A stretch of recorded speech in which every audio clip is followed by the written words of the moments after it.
So there are people driving the wrong way down the freeway on the shoulder, trying to get out of this. They have closed I-5. They've closed Interstate 5, and we've been here for a long time while the snow just gets worse and worse and worse.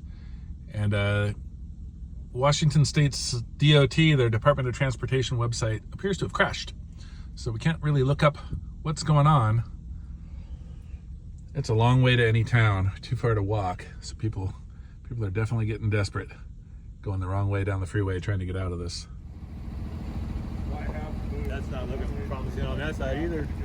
No, I mean, some people are getting through. Yeah. Well, yeah.